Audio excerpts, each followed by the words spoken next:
बुलाने का जो मकसद है वो इस बात का इजहार है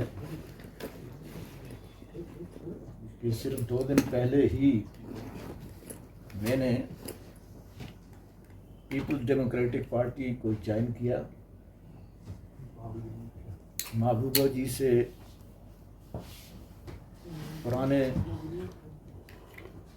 वाक़ियत भी थी पुरानी, क्योंकि मैं और वो एक साथ 96 में असम्बली में दाखिल हुए और बहुत मैं उनसे उस वक़्त से मैं बहुत मुतासर था उनसे। बहुत सारी ऑफर्स आई मुझे जब नेशनल कॉन्फ्रेंस से मैं निकला, लेकिन मैंने महसूस किया कि हमारे कश्मीर में रीजनल जो एस्पायरेशंस हैं उनको एड्रेस करने के लिए जो जमातें इस वक्त सियासी तौर पे मुतहर्रिक हैं, पीडीपी की एक नुमायां उसमें हैसियत उनको हासिल है। वाहिद जमात है जिसने अपने योम तासीस से आज तक अपने एजेंडा से इनहराफ नहीं किया, अपने उसी एजेंडे पे वो चल रहे हैं। वरना हम देखते हैं कि कभी कभी लोग दिखाते तो एक चीज़ हैं, लेकिन बाद में सामने जो बात आती है वो कुछ और होती है। तो मैंने पूरी अपने लोगों से मशावरत करके, अपने दोस्तों से और पॉलिटिकल वर्कर्स जो पिछले 25 साल से मेरे साथ वाबस्ता हैं, उनकी मशावरत से मैंने पीपल्स डेमोक्रेटिक पार्टी जो है इसमें शमूलियत अख्तियार की है। मैं इससे पहले भी जो मेरी पहली प्रेस कॉन्फ्रेंस यहाँ पे थी उसमें मैं बता चुका हूँ। अब मेरे ख्याल में उन बातों को दोहराने की मज़ीद ज़रूरत नहीं है। इतना कुछ बताने के लिए मैंने आपको यहाँ पे ज़हमत दी ताकि ये बात मंजर आम पे आ जाए। कोई इबहाम किसी के ज़हन में नहीं रहना चाहिए, कोई शक और शुबा की गुंजाइश नहीं रहनी चाहिए। अपने मर्जी से और अपनी मशावरत अपने वर्कर्स से करके, अपने इलाके के ज़ोमा से मैं मशावरत करके इस पार्टी में शामिल हुआ हूँ। और इंशाअल्लाह पार्टी के अंदर भी मेरे बहुत सारे दोस्त हैं, साथी हैं, बहुत अच्छे लोग, ऊंचे किस्म के स्कॉलर्स, ऊंची किस्म की सियासी शख्सियत इस पार्टी के अंदर मौजूद हैं। बहुत करीबी मेरे कुछ दोस्त हैं। तो इंशाअल्लाह हम सब मिल के कश्मीर जिस क्राइसिस से गुजर रहा है, जिस मुश्किल के दौर से ये गुजर रही है ये कौम हमारी, हम सब मिल के इंशाअल्लाह उसके लिए कोशिश करेंगे। एक टीम की स्पिरिट रखते हुए, टीम का जज्बा रखते हुए हम आगे बढ़ेंगे। मुझे पूरी उम्मीद है कि अगर हमारे दिलों में खलूस हुआ तो आवाम ने हमारी आवाज़ को, हमारी सोच को, हमारे एजेंडे को पजीराई मिलेगी। इंशाअल्लाह भरपूर तावन जो है वो हमें मिलता रहेगा। हम जानते हैं कि इस कौम का बहुत इस्तेसाल हुआ है, नहरों के मुख्तलिफ सूरतों में इसको क्या किया गया, यानी इसको गुमराह करने की कोशिश की गई। मैं पूरे तरीके से पार्टी के एजेंडे को आगे बढ़ाने की इंशाअल्लाह कोशिश करूंगा। जिस हद तक अपने साथियों से मिलके इंशाअल्लाह, जिस हद तक हमसे हुआ इंशाअल्लाह हम आगे बढ़ेंगे। नेशनल कॉन्फ्रेंस को जब ये लगा कि ये वहाँ पे यानी पूरी कमांड वहाँ के अवाम की जो राय है इसके पास है वो, तो इन्होंने मुझे यहाँ से उठाया, ले गए। मैंने मशवरा किया अपने साथियों से, उन्होंने भी हाँ में सर हिला दिया, तो हम उस वक़्त ज्वाइन हो गए। 3 इलेक्शंस मैंने लड़े, 4 इलेक्शन लड़े हैं कुल, 4 में से 3 मैंने जीते हैं। 4वां इलेक्शन मेरे नेशनल कॉन्फ्रेंस के टिकट पे लड़े हैं। तो उसके बाद मैं किसी पार्टी में नहीं गया हूँ, ना किसी पार्टी को मैंने ज्वाइन किया इस वक्त तक। पहली बात यह है कि नेशनल कॉन्फ्रेंस ने खुद मुझे निकाला। वजह उसकी ये है कि हमारी नई क़यादत जो है ये बड़ा आज़ाद तबीयत इंसान है। हमारी तबीयतों के अंदर काफ़ी इख्तलाफ पैदा हुए हैं, बहुत इख्तलाफ हैं। कुछ बातें ऐसी हैं जिनका हम इजहार कर सकते हैं, कुछ ऐसी भी हैं जिनका इजहार नहीं हो सकता और करना भी नहीं चाहिए। लेकिन उनका एक अपनी सोच है, उनका एक अपना ढंग है, वो पार्टी को अपने ढंग से चलाना चाहते हैं। मुझे तो पार्टी के कई सीनियर लीडर्स जो हैं उन्होंने ये बताया मुझे कि भाई अभी तो आपकी बारी है, हमारी भी आने वाली है।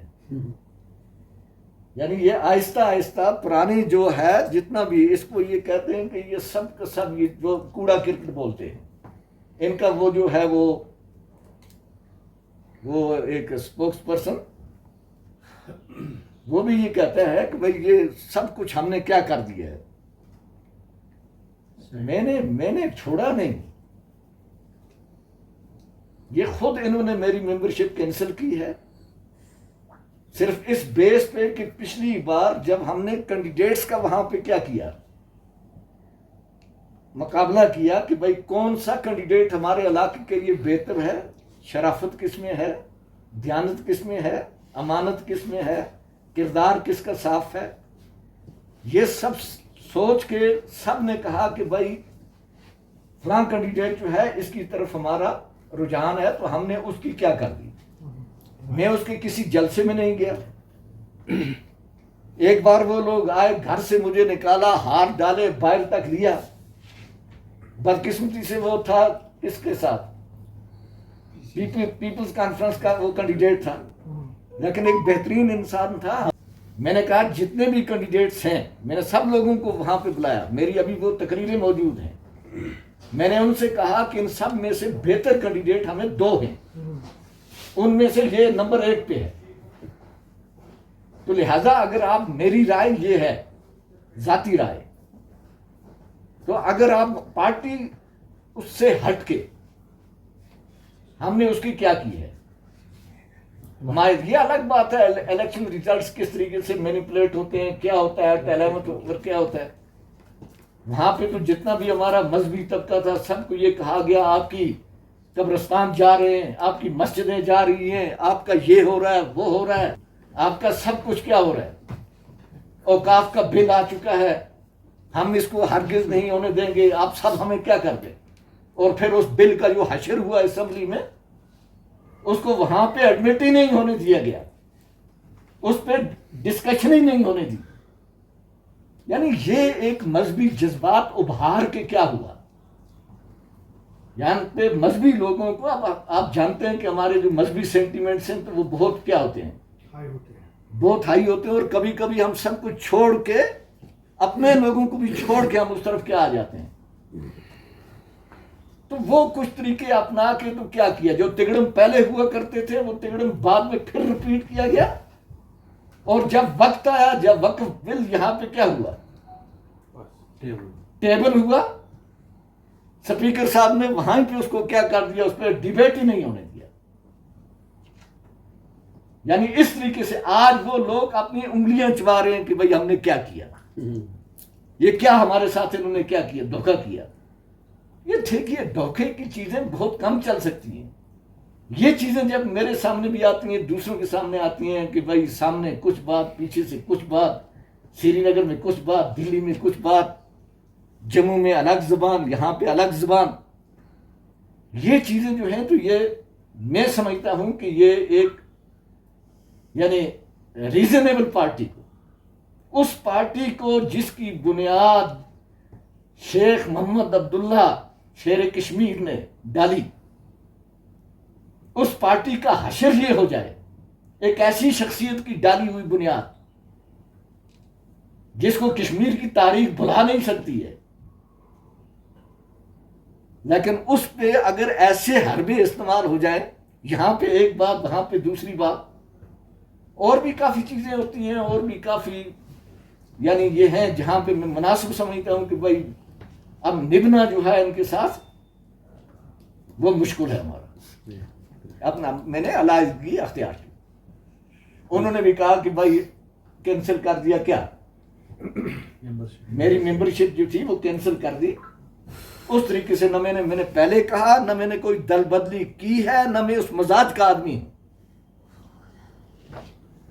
मैं बड़े सुथरा मजाज रखने वाला आदमी हूं। इंशाल्लाह मेरे माजी पे भी कोई उंगली नहीं उठा सकता है, न मेरे इलाके में न मेरे इलाके से बाहर। मुझे उस वक्त भी कहते थे कि आप इलेक्शन लड़िए जी, आप उठिए, आजाद उठिए। मैंने कहा नहीं, बेहतर है कि मैं चुप होके क्या हो जाऊं, बैठ जाऊं। मैं भी लड़ सकता था इलेक्शन, लेकिन मैंने मुनासिब नहीं समझा। इसी में आफियत समझी कि भाई मैंने 18 साल दे दिए। लेकिन अब यह है कि अब एक आदमी की जिंदगी के 25 साल अगर पॉलिटिक्स में गुजरे हों, एक पार्टी में गुजरे हों, और आखिरी वक्त में वो पार्टी धोखा दे दे, इब्नुल वक्ती का मुजाहरा करे और ऐसे लोगों को तरजीह दे जो 3-3 पार्टियां छोड़ के वहां पे क्या पहुंचे हैं। बाकी आप क्या कहेंगे कि वोट वहां पे रशीद इंजीनियर ने 14,000 दिया था, वहां से करना से 14,000 वोट किस बेस पे लिए। हर एक आदमी ये समझता था कि ये मजलूम हो चुका है, इसकी क्या करनी है हमने। लेकिन बाद में जब उसका कैंडिडेट दूसरे इलेक्शन में आया तो 3,000 पे क्या हो गया, बैठ गए। जज्बात के ये वोट जो इस वक्त दिया है इन्होंने, ये तो वक्फ बिल के लिए क्या दिया लोगों ने। वहां के लोग जो हैं वो मजहबी मिजाज रखने वाले लोग,